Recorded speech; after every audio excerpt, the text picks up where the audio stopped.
ఫ్యాక్టరీల్లో కల్తీ సారా కల్తీ మందులు కలిపి దానికి రకరకాల పేర్లు పెట్టి ఒక్కొక్కరు ఆరోగ్యాలు పాడైపోతా ఉన్నాయి. మనం ఏమైపోయామంటే మనందరం కూడా ఒక అబద్ధపు ప్రపంచంలో బతకాలని నిర్ణయించుకుంటామని మనందరం. నేను ఇబ్బంది లేకుండా నేను మందు తాగమని ఎంకరేజ్ చేయను, వ్యసనాలకి పాల్గొనని ఎంకరేజ్ చేయను. నెపోలియన్ చెప్పినట్టుగా యుద్ధాలకి సిగార్ల మీద ట్యాక్స్, బ్రాండీ మీద ట్యాక్సే నేను దేశాల మీద యుద్ధాలు చేయడానికి పనికొస్తుందని నెపోలియన్ చెప్పాడు. వ్యసనాల వల్లే ట్యాక్స్ వస్తూ ఉంది భారతదేశానికి కూడా. ఈ విధానంలో మనం కోరుకుంటుంది. మన ఎవరో పెద్దలు మాట్లాడుతూ ఉన్నారు, నేను కల్తీ మందు కాదు, కనీసం ఆరోగ్యం పాడవని మందన్నా కనీసం 10 సంవత్సరాల్లో పాడవలసింది, వీళ్ళ వల్ల సంవత్సరంలోనే పాడైపోతా ఉంది. అలాంటి కల్తీ మందు ఇస్తూ ఉంటే అలాంటి మందు ఇవ్వకనని చెప్పిన దానికి నేను మందుని ఎంకరేజ్ చేస్తానని మాట్లాడుతున్న వైసీపీ నాయకులు. అసలు అన్న వైసీపీ నాయకులందరికీ చెప్తున్నా, మద్యపాన నిషేధిస్తామని చెప్పి మీరు సారాలు ఎలా అమ్ముకుంటారు ఒకసారి మీరు లోపల చూసుకుని మాట్లాడుకున్న విషయం.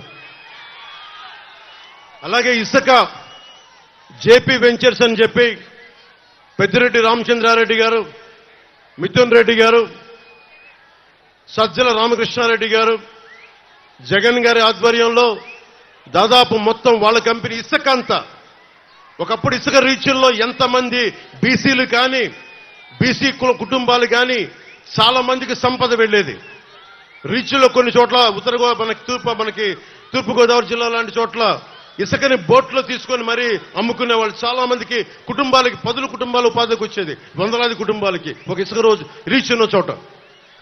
అవన్నీ దోపిడీ చేసి మొత్తం సంపదంతా ఒక్కడి చోట కేంద్రీకృతం అయిపోయింది. ఒక్కడి దగ్గర సమస్య, ఒక్కడి దగ్గర అంత డబ్బు చేరికపోతే వాడు బలిసిపోయి కొట్టుకుంటా ఉంటాడు. ఎవడైనా సరే బలిసిపోయి కొట్టుకుంటా ఉంటారు. ఒకడికి డబ్బు వస్తే పర్లా, నీ డబ్బుతోటి మా స్వేచ్ఛని కాల రాస్తామంటే నేను కింద పడి కాలుతో తొక్కేస్తాం. గుర్తుపెట్టుకోండి ఎవరైనా సరే. కాంట్రిబ్యూటరీ పెన్షన్ స్కీమ్ అని చెప్పి నేను ఒక ఉమ్మడి ఆంధ్రప్రదేశ్ రాష్ట్ర మాజీ ప్రభుత్వ ఉద్యోగి కొడుకుగా చెప్తా ఉన్నాను. మనకి పెన్షన్ అనేది చాలా కీలకమైంది. జగన్ వచ్చినప్పుడు 2019లో కాంట్రిబ్యూటరీ పెన్షన్ స్కీమ్ రాగానే వారం రోజులు తీసుకొస్తానని చెప్పి మోసం చేశాడు. ఈ రోజు వరకు ఊసేటట్లా.